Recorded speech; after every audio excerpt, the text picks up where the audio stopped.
everyone, and welcome to Vlogmas Day 5. Today I'm going to be making a Christmas spinner card using the stamp set from Art Impressions. I love this stamp set, and I have made cards using the other images in the set. However, today I'm going to be making a very special card for my grandmother using the little chili pepper images. I'm also going to be using the Stitch Circles dies from Simon Says Stamp to make the spinner portions of the card. I'm first die cutting out the circles. Now for each spinner portion you're going to need 2 circles, so in total I have 2 of the large ones and 4 of the small ones to make 1 large spinner element and 2 smaller elements. So once I have those all cut, I'm using my Misty stamping tool to stamp on my images. This is where the Misty really comes in handy, is when you are stamping the same image in multiple times. All you have to do is place your paper in the corner so that it will be in the exact same spot every time, arrange your stamp to where you want it, and close the door. This ensures that your stamped image will be stamped in the exact same spot on every piece of paper. I'm stamping with my Memento Tuxedo Black ink because I'm going to be coloring with Copic markers today, and this ink stands up really well to alcohol-based markers and doesn't smudge. So here you can see how easy it is to stamp using the Misty tool. All I have to do is repeat that process for every piece of paper and all my stamping will be done. Once I have all my images, it's time to color. Like I said before, I'm using my Copics, so I'm going to throw on some music for you and you can enjoy the coloring process. The colors I'm using will be provided at the bottom of the screen.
Alright, so here are my finished colored images, and now I'm going to add a little detail to the border using some heat embossing.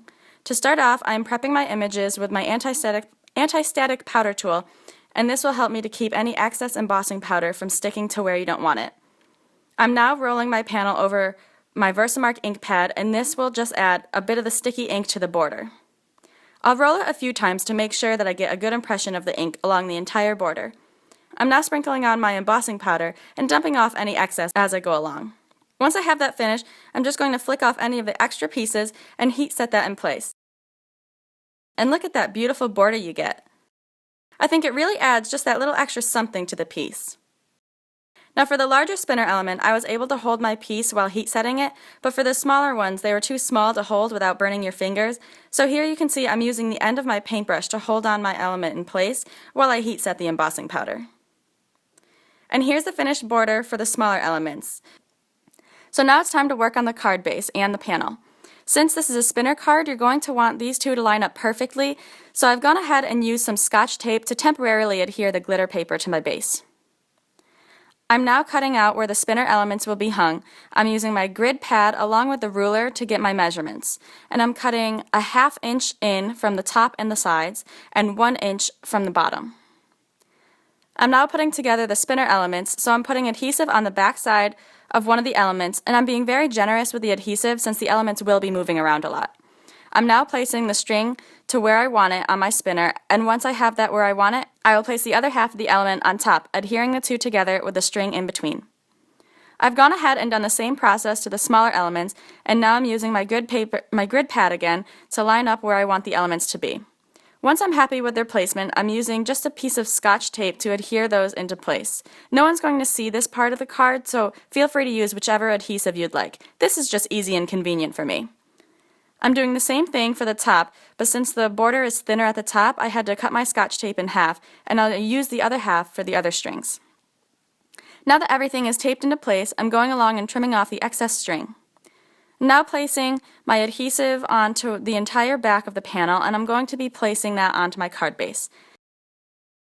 And here you can see the fun spinner elements in action. Now it's time to work on the sentiment.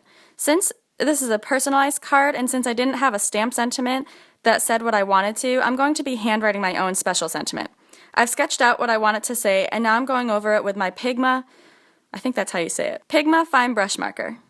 I love this marker because it allows you to get a brush calligraphy in a small space. Most brush markers are too big to use for small sentiments like this. So here's my finished sentiment. I'm going to go ahead and erase any of the extra pencil markings, and now I'm cutting the sides to make a banner-like border. To do this, I've made a small cut down the center, and I'm going from each corner, cutting up to that center cut to make a perfect V-cut. I'm now using the same technique I used for the spinner elements to create a border around my sentiments so that everything ties together. So again, I'm running my sentiment border along my Versamark ink pad, and I'm sprinkling on my embossing powder. Now, since it's hard to rub the corners into the Versamark pad, I'm using my Versamark pen by Ranger to draw on the lines around the border. This works the exact same way as the Versamark ink pad does, but only in the convenience of a pen. So once I have my lines drawn, I am sprinkling on my embossing powder once more, and I will heat set that to complete my sentiment. To give my sentiment a bit of dimension, I'm going to be adhering it with my 3M foam tape. I'm cutting my tape in half, and then I'm going to be doubling it up to make my sentiment really pop. I'm arranging my sentiment to where I want it, and once I like that placement, I'm going to press firmly down to adhere it into place. So you could be done there, but to me, it looked like it was missing something in the middle. The white space was just a bit too much, so I decided to make a background using my distress inks. I'm using pine needles and candied apple, and I'm going to be blending those from the top and the bottom. Now, the trick with ink blending is time. You want to take your time when ink blending because if you rush, you can get little dark marks where you don't want it, and it can look splotchy. You can see where I got impatient sometimes because there's little splotches of where I just wanted to dab on lots of color, but that's not what you want to do.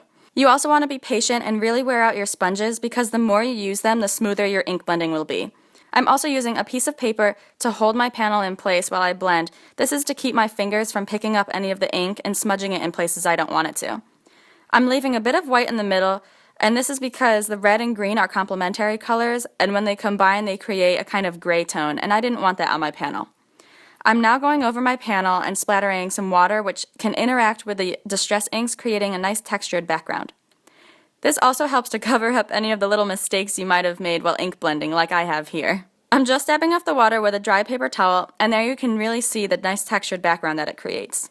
I'm now placing my panel to where I want it, and I'm using a pencil to mark exactly where I should adhere it. I'm using my 3M Advanced Tape Runner and lining that up to adhere it right into place. Again, you could be done there, but since the border was so sparkly, I wanted to add a little shimmer to my colored elements as well, so I'm going over them with clear Wink of Stella. I'm winding up my spinner elements, which is what you'll want to do before placing it in the mail so that when the recipient opens the card, they'll be able to see those spinner elements in action. And that finishes up my holiday spinner card. I hope you enjoyed Vlogmas Day 5. Make sure to come back tomorrow for more festive crafting, and don't forget to subscribe so that you'll be notified when new videos go up. Thanks again for joining me today. I hope you have a wonderful holiday, and I will see you guys next time.